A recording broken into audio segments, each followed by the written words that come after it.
भगवान देवाधिदेव महादेव का एक स्वरूप बूढ़ा देव महादेव के रूप में।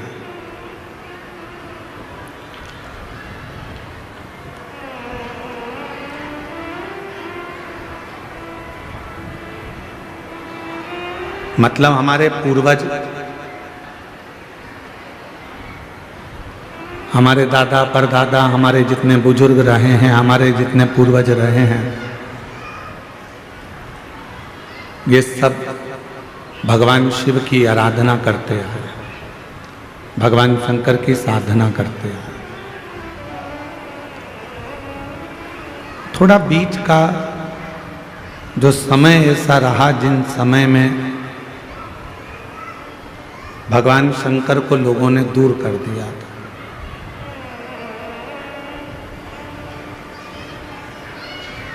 और दुनिया के लोग भगवान शिव जी से दूर होते चले गए थे, भगवान शंकर से दूरी बन गई थी।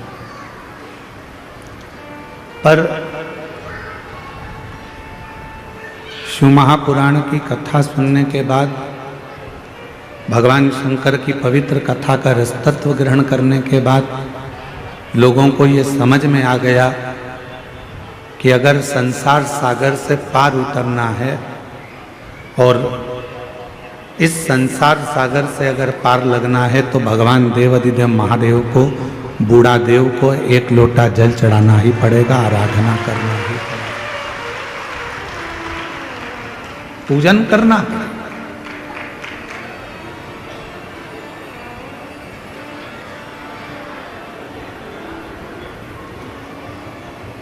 हम एक बात आपसे पूछें, उत्तर दीजिएगा कच्चे गांव वाले सब। समुद्र, विशाल समुद्र बड़े बड़े जहाज को डुबो देता है। विशाल समुद्र बड़े बड़े महल को डुबो देता है। विशाल समुद्र वृक्ष, रोड, बिल्डिंग जब अपने वाली पे आ जाए तो समुद्र सब डुबो देता।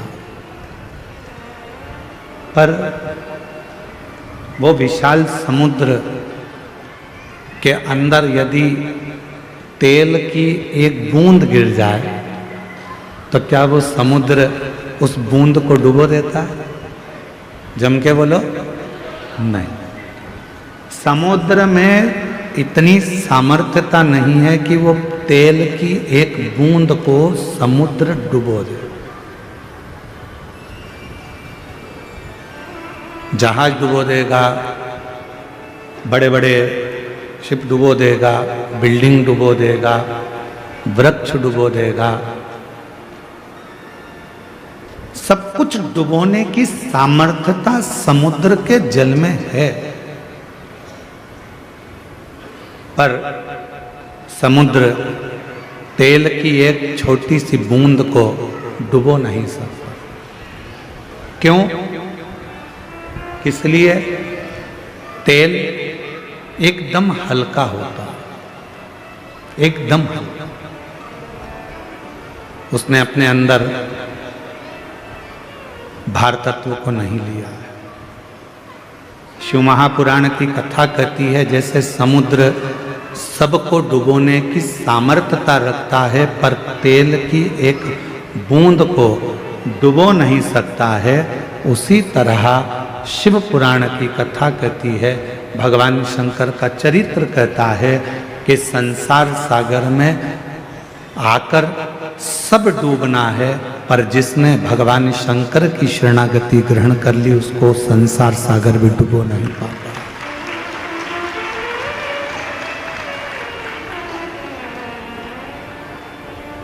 उसको संसार सागर डुबो नहीं सकता।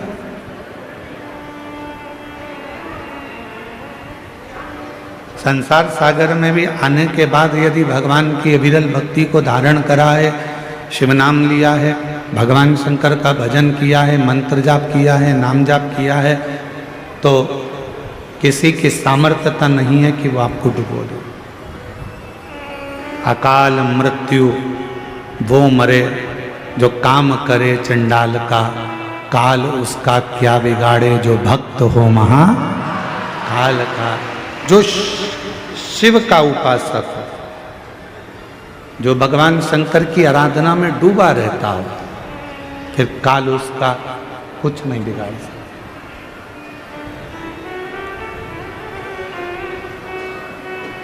काल उसको छू नहीं पाता।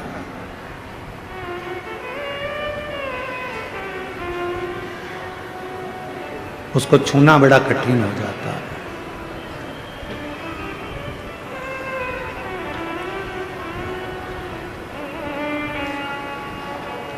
आप कितना भगवान के प्रति समर्पित हैं, आप कितना मंत्र जाप कर रहे हैं, आप कितनी शिव की आराधना कर रहे हैं, आप कितनी शंकर की साधना कर रहे हैं, ये आपके ऊपर निर्भर करता है।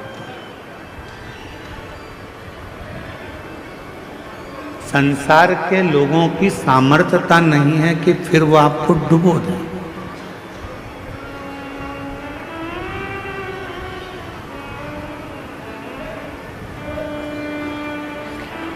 यहाँ सागर खंडेलवाल जी बैठे हैं रायपुर से। कहाँ बैठे लोग?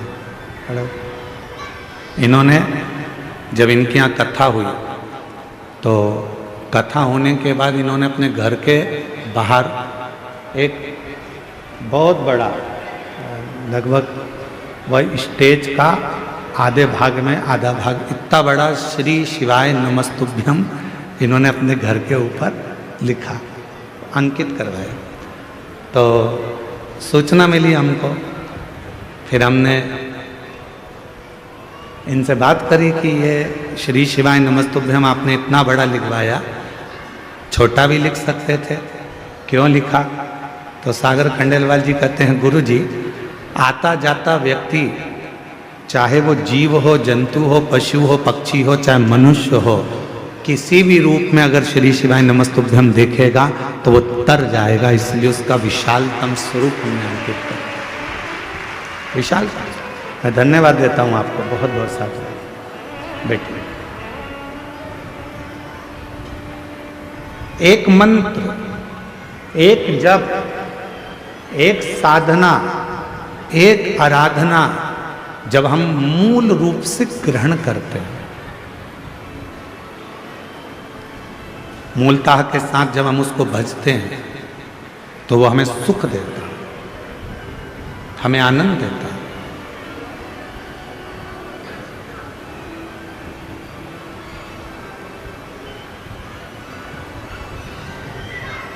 यजमान जितेंद्र जी जायसवाल जी के बड़े छोटे सुपुत्र आर्यन जी से हम बात कर रहे थे।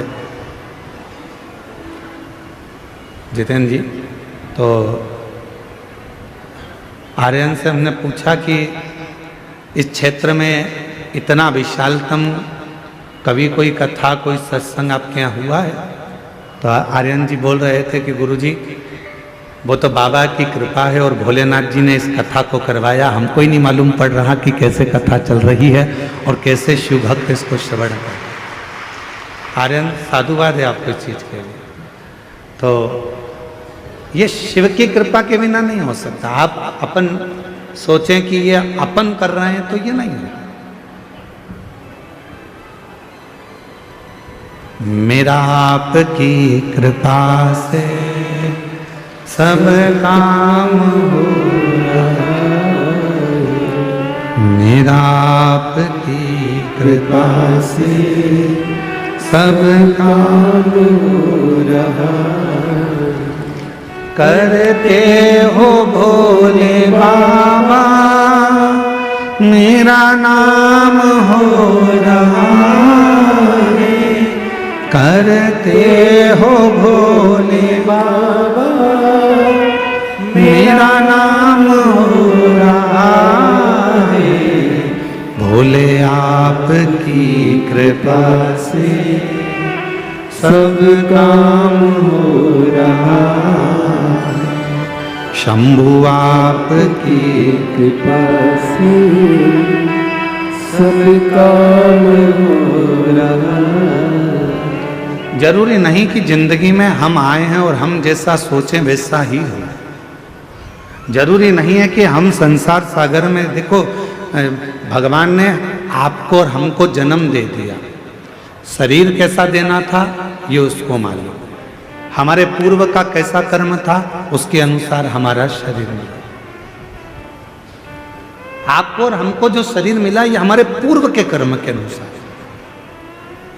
आप सुंदर बनकर जन्मे, भगवान की कृपा है।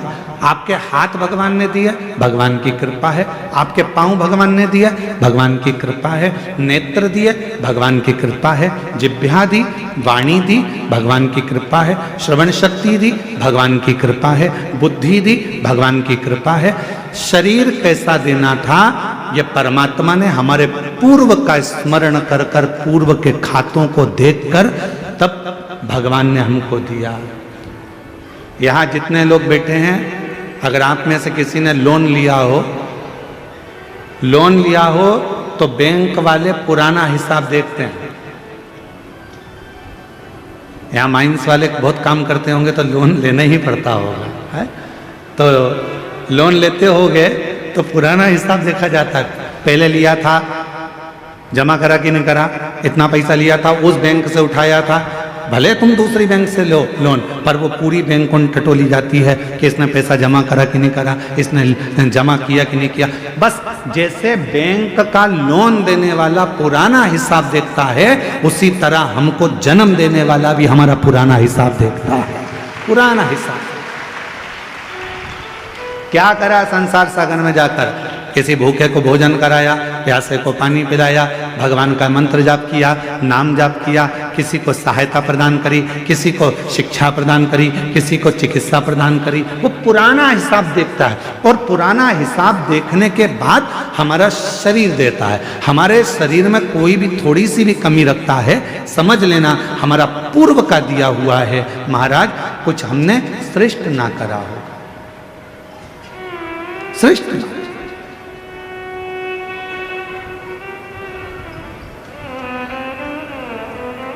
धृतराष्ट्र नेत्र नहीं है। एक बार भगवान द्वारकानाथ से धृतराष्ट्र ने पूछ लिया, क्या बता सकते हो कि मेरे नेत्र क्यों नहीं है? मैं इतना सुंदर जन्मा, मैं इतने बड़े राज्य का राजा बना, मैं इतना बड़ा नरेश बना, मैं इस हस्तिनापुर का राज सिंहासन संभाल रहा हूं और मेरे नेत्र नहीं है। आप बता सकते हो कि मेरी किस्मत ऐसी क्यों लिखी? भगवान द्वारकानाथ ने कहा, पूर्व जन्म में तुम एक सुंदर राजकुमार थे, एक हंस को देख लिया था, उस हंसनी को पकड़ने के चक्कर में वो तुम्हारे हाथ ना आई, तो उसके साथ में जितने भी लोग बच्चे थे उन सब के नेत्र तुमने हर लिए थे, इसलिए तुम्हारे नेत्रों को हरा गया। पूर्व का करना। कोई पिछले जन्म के अच्छे कर्म मुझे बाबा दे, कोई पिछले जन्म के अच्छे कर्म मुझे बाबा तेरा साथ मिला। जहाँ सारी दुनिया झुकती है, जहाँ सारी दुनिया झुकती है, मुझे वो आली दरबार मिला, दरबार मिला। कोई पिछले जन्म के अच्छे कर्म मुझे बाबा तेरा साथ मिला। पूर्व का हमारा कोई अच्छा पुण्य होगा, अच्छे हाथ पैर दे दिए। पूर्व का हमारा कोई पुण्य होगा, बोलने के लिए वाणी दे दी। पूर्व का अच्छा पुण्य होगा, देखने के लिए नेत्र दे दिए महाराज। और भगवान ने सब कुछ दिया, पूर्व का पुण्य। और फिर याद रखो, हमारे और आपके पिछले जन्म का कोई अच्छा कर्म होगा जो शिव महापुराण की कथा कच्चे गांव में दे दी, ये पुण्य है।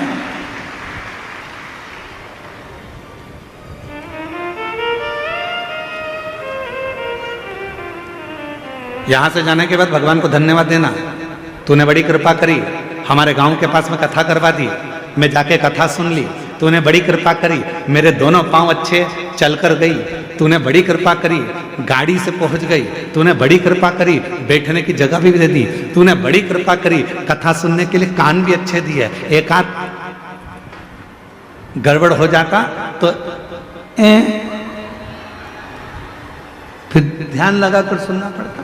तूने बड़ी कृपा करी, मेरे 2 नेत्र दिए, अगर एक भी गड़बड़ कर देता तो देखने में आनंद, दर्शन में आनंद नहीं आता। तूने बड़ी कृपा करी कि मेरी मुख में वाणी दी, महाराज जब भजन गा रहे थे उनके साथ मैं भी गा रही थी। ये तेरी कृपा है, ये तेरी उदारता है, ये तेरी करुणा। और प्रभु भगवान से कहते रहना, भोलेनाथ ऐसी कृपा करना मेरे बूढ़ा महादेव, ऐसी कृपा करना बूढ़ा देव, ऐसी कृपा करना मेरे महादेव, ऐसी करुणा करना मेरे बाबा कि मेरे शरीर को ऐसे ही चलाते फिराते रहना, इसको पलंग पर मत पटक देना, इसको कहीं हॉस्पिटल में मत पटक देना, चलाते फिराते। पूर्व का कर्म है हमारा। होते कई लोग ऐसे भी होते हैं जिनको खूब समझाओ, पास में कथा हो रही है चले जाओ, भगवान का नाम ले लो, 1 लोटा जल चढ़ा दो, भगवान की भक्ति कर लो, पर वो करने को तैयार नहीं होते। उनके रहते नीम के पेड़ के नीचे कितनी भी गुलाब जामुन की चाशनी डालो, नीम मीठी हो जाएगी? बोलो तो नहीं हो। नीम के पेड़ के नीचे कितनी भी तुम एक काम करो, जलेबी का घोल डाल दो, मीठी होगी? नहीं। चलो जान दो। अच्छा, करेले के पेड़ के नीचे, करेले के पौधे के नीचे, करेले की बेल के नीचे आप गुलाब जामुन की चाशनी डालो, रसगुल्ले की चाशनी डालो, क्योंकि वो रसगुल्ला खाने के बाद उसका पानी तो काम आता ही नहीं है। तो एक काम करें अपन कि करेले की बेल के नीचे डाल देते हैं, तो करेला मीठा हो जाएगा। हो जाएगा?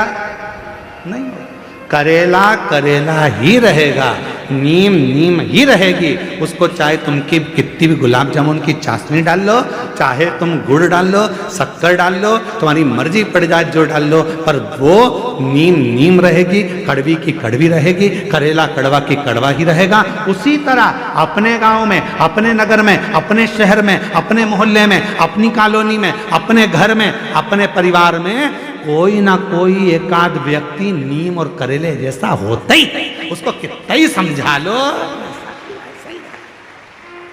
कितना ही समझाओ उसको, कितना ही कह लो उसको, वो सुनता ही नहीं, समझता ही नहीं। अब कोई कहे कि गुरुजी वो तो हाँ हमारा रिश्तेदार है, हम तो उसको इतना कहते हैं, फिर भी वो भगवान की बुराई करता है, फिर भी शंकर जी की बुराई करता है, फिर भी 1 लोटा जल की बुराई करता है। गुरुजी हमारे यहाँ वो आए थे, इतने बड़े संत महात्मा, वो भी शिव जी की बुराई कर दिए, वो भी इनने भी ऐसा कर। तो कोई कितना ही समझाए, पर वो नीम नीम रहती है, वो करेला करेला ही रहता है, उसको नहीं समझ में। महाराज उसने शरीर दिया कितना अच्छा, उसको साधु का। उसने जन्म दिया अच्छे घर में, अच्छे परिवार में, अच्छे कुल में, ये उसकी कृपा है। और उसने मौका दिया भक्ति को करने का, भजन को करने का, ये उसकी कृपा है, ये उसकी कृपा है। कितना सुंदर कहा है।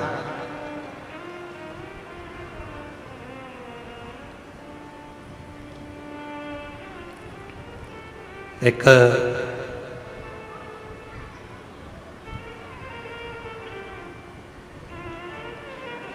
शिव महापुराण में एक बड़ा सुंदर भाव आया है। मां सती,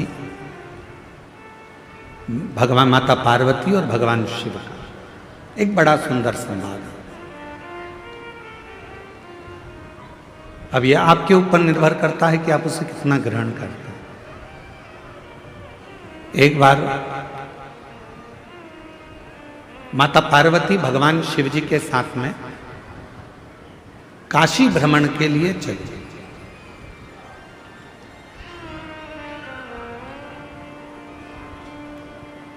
नंदी पर बैठकर मां पार्वती जी बाबा भोलेनाथ जी के साथ चली।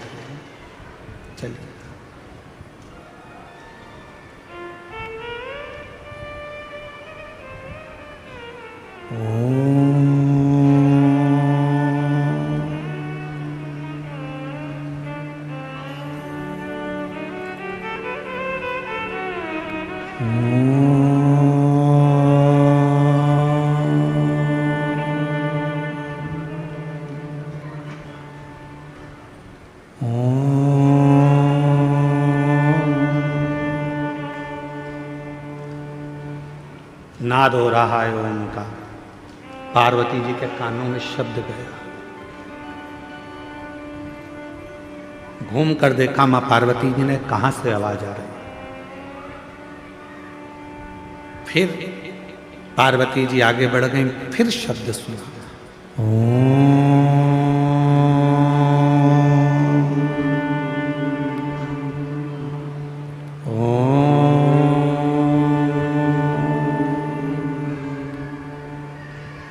फिर चली। पार्वती जी ने नंदी को रोका, नंदी रुको, जरा ठहरो नंदी। रुका नंदी। शिवजी ने पूछा, पार्वती क्या बात है, तुमने नंदी को क्यों रोका है? पार्वती जी कहती है, मुझे कोई मंत्र का जाप कर रहा है, कोई मंत्र भज रहा है, और कोई मंत्र का जाप कर रहा है, इसलिए मेरा मन कर रहा है कि एक बार उसको देखूं तो सही कौन मंत्र का जाप कर रहा है।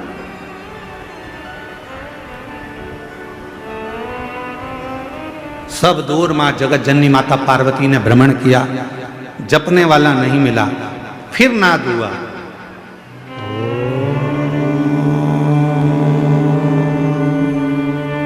आप भी बोलो साथ में। लंबा स्वर बनाकर ओम का उच्चारण करने से नेत्र की ज्योति बढ़ती है। लंबा उच्चारण करने से, ओम का नाद करने से बुद्धि में एक अंदर कंपन उत्पन्न होता है, उससे पैरालिसिस की बीमारी, लकवे की बीमारी नहीं होती है। ओम का लंबा उच्चारण करने से अगर शरीर में हाथ पैर में कंपन होता है, चाय का कप या अपनी उंगलियां या हाथ कांपने लगते हैं, तो वो कंपन दूर होता है। आप भी साथ में बोलिएगा, लंबा उच्चारण करना,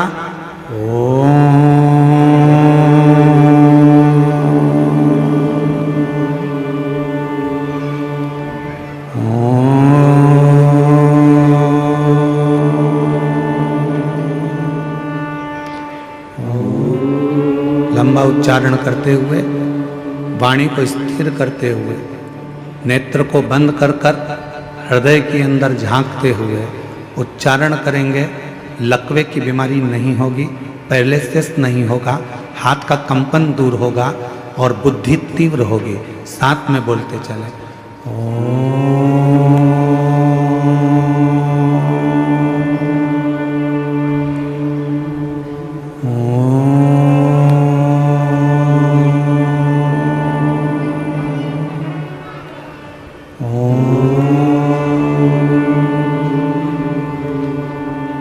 पार्वती जी का ध्यान गया, कोई दिख नहीं,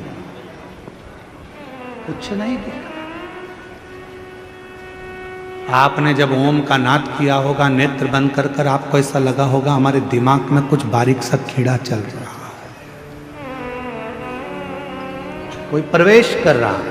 वो शिव तत्व है, वो शंकर है, मां ढूंढ रही है, कोई दिखता नहीं है। शिवजी कहने लगे, पार्वती चलो, कहां तुम यहां वहां ढूंढ रही हो, किसको खोज रही हो? शिव महापुराण की कथा में वर्णन आता है कि शंकर भगवान की कथा के अंदर बैठकर या पूरे संसार में, ब्रह्मांड में कोई भगवान शंकर के ओम नाद को, पंचाक्षर मंत्र नमः शिवाय को, षडाक्षर मंत्र ओम नमः शिवाय को या श्री शिवाय नमस्तुभ्यम का संसार में कोई भी उच्चारण करता है, उसको मां पार्वती ढूंढ कर ही रहती है और उसे वर देकर ही रहती है।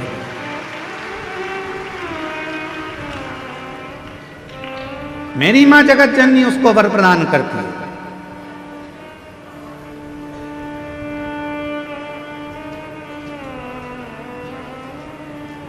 कितना सुंदर कहा है काली पुराण में। मां काली पुराण में एक वर्णन आता है, जब रक्त बीज को मारने का समय आता है तो मां काली पुराण में वर्णन आता है कि मां आद्य शक्ति से पूछा गया ये इतने विकराल असुर हैं, राक्षस हैं, इनका संहार तुम्हें करना है तो तुम इनको कैसे मार सकती हो? तो मां आद्य शक्ति, काली पुराण में वर्णन आता है कि मां आद्य शक्ति ने कहा, जब मैं किसी एक मंत्र को पकड़ लेती हूं और उस मंत्र का बार बार उच्चारण करती हूं तो वो मंत्र मुझे अंदर से शक्ति प्रदान करता है और रक्त बीज जैसे राक्षस तो यूं ही मर जाते हैं, असुर संहार हो जाता है। नेत्र बंद कर कर सब एक बार फिर उच्चारण के साथ लंबे ओम नाद, शरीर के रोगों को दूर करने के लिए, शक्ति को प्रदान करने के लिए, शिव भक्ति को प्रदान करने के लिए, जितने आस्था चैनल पर बैठे हैं, जितने फेसबुक यूट्यूब के सामने कथा सुन रहे हैं, जितने पंडाल में कथा सुन रहे हैं, बड़े प्रेम के साथ लंबी श्वास के साथ में उच्चारण करेंगे, मां आद्य शक्ति हमको स्मरण करेगा।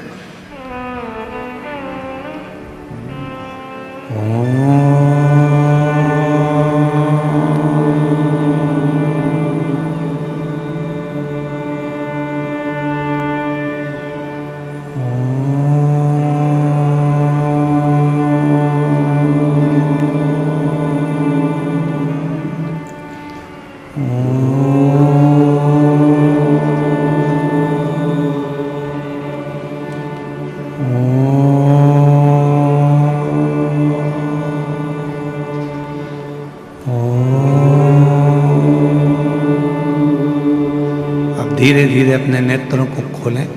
शिव नाम का स्मरण सुख प्रदान करता है। सुख, एक शक्ति, एक बल, एक ऊर्जा भगवान के नाम। काली पुराण में कहा मां आद्य शक्ति दुर्गा भवानी ने कि मैं रक्त बीज असुर का संहार तो भगवान के नाम के उच्चारण से कर देती हूं।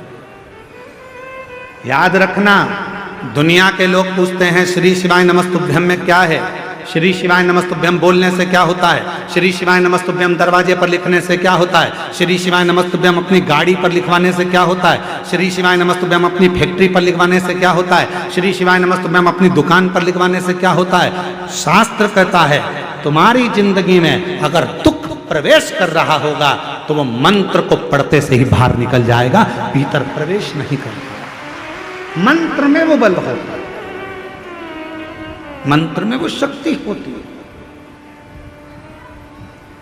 श्री शिवाय नमस्तुभ्यं,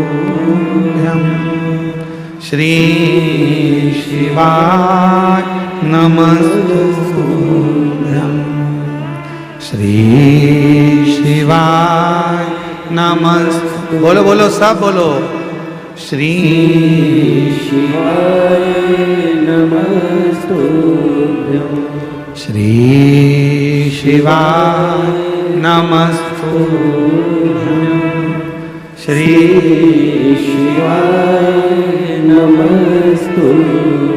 उस मंत्र का उच्चारण करना मूल हो जाता है। पार्वती मैया ढूंढ रही हैं, कोई मिलता नहीं है। शिवजी उनको ले गए काशी में एक स्थान पर, तट पर मां गंगा के बैठ गए। शंकर भगवान को नमन कर कर मां पार्वती जी वहां से चल दी और पार्वती मैया भ्रमण करने के लिए गई, ढूंढने के लिए गई। जो मंत्र जप रहा था, जो मंत्र का उच्चारण कर रहा था, जो मंत्र को पढ़ रहा था, वो कौन है, कहाँ है, दिखता नहीं है। मां उस पार्वती मैया उस काशी खंड के अंदर, मां काशी की नगरी में उस जीव को ढूंढ रही हैं, जो उच्चारण कर रहा है, जो जप रहा है, मंत्र का उच्चारण कर रहा है।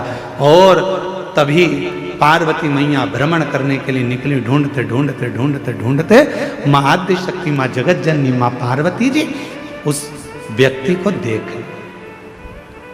वो मिल गया। जो मंत्र का जाप कर रहा था वो मिल गया, जो मंत्र का उच्चारण कर रहा था वो प्राप्त हो गया, जो मंत्र को भज रहा था मिल गया।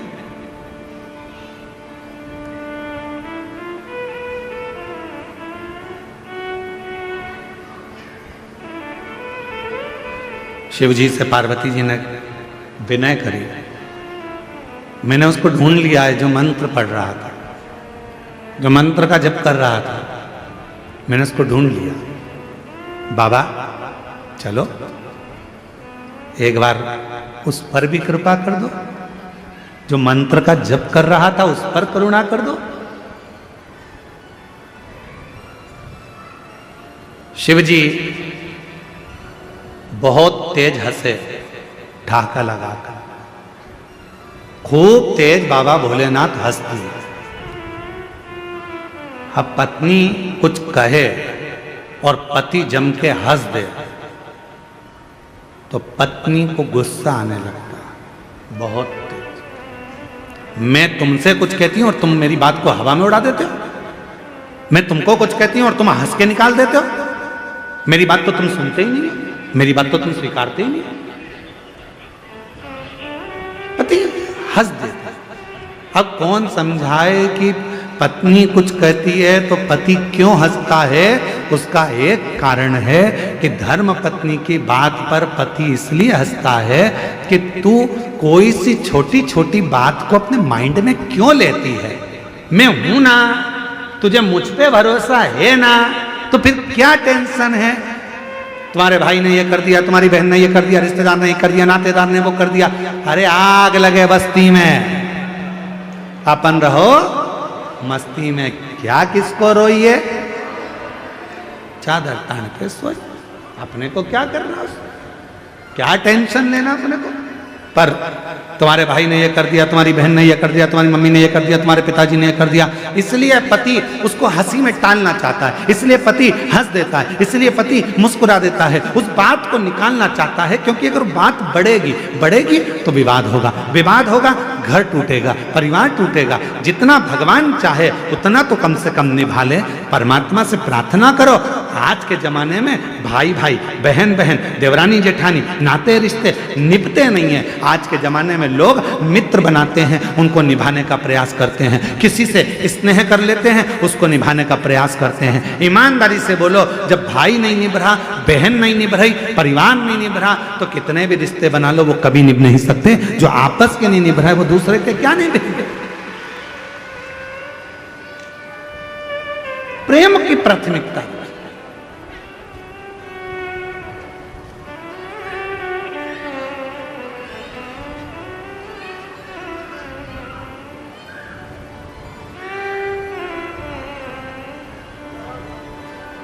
हमारे यहाँ कुबेरेश्वर बाबा के पवित्र धाम में कई लोग आते हैं, साथ में बर्तन भी लाते हैं, आटा भी लाते हैं, दाल भी लाते हैं, चावल भी लाते हैं।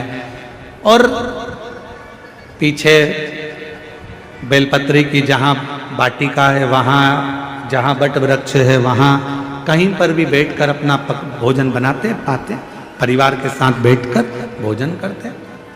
उनको देखकर हमें बड़ी प्रसन्नता होती है। हम कई लोगों से मिलने भी जाते हैं, वहाँ पर अगर सीहोर रहते हैं तो हम उनके पास जाते हैं, बोलते हैं भगवान बड़ी कृपा करा है आप पर कि कम से कम आज आपका पूरा परिवार बाबा के धाम में बैठकर भोजन तो कर रहा है। इससे बढ़कर सुख और क्या हो सकता है?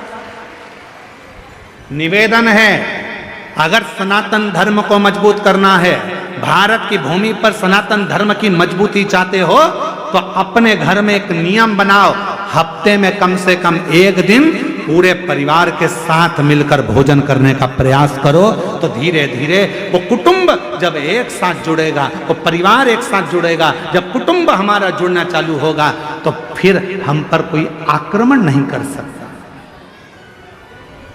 आक्रमण नहीं कर सकता।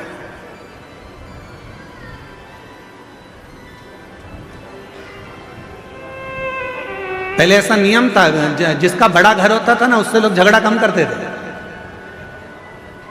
पहले देख लेते थे कितने भाई हैं, 9, उनके बच्चे कितने हैं, सबके मिला के 12।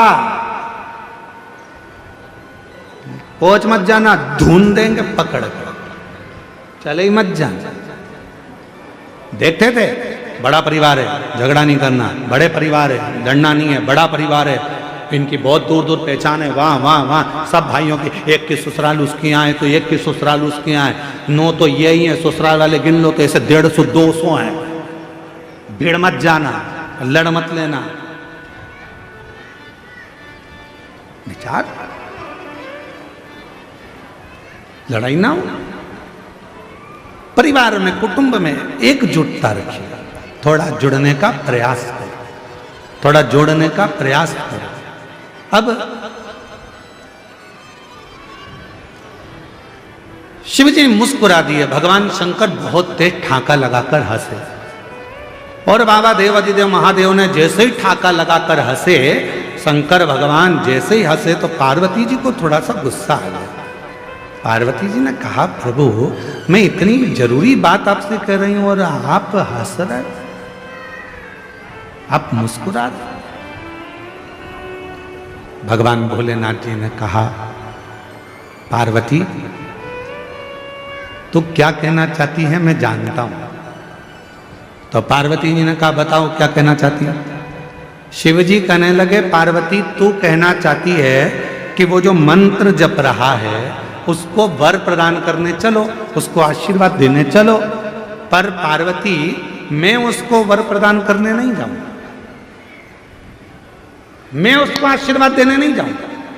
पार्वती जी कहने लगी, ऐसा तो हो नहीं सकता, आपको चलना तो पड़ेगा। पार्वती जी कहने लगे, क्यों नहीं जाओगे। शंकर भगवान बोले, पार्वती बात इतनी सी है, जो वो मंत्र का जप कर रहा है, ओम का उच्चारण तो वो सही कर रहा है, पर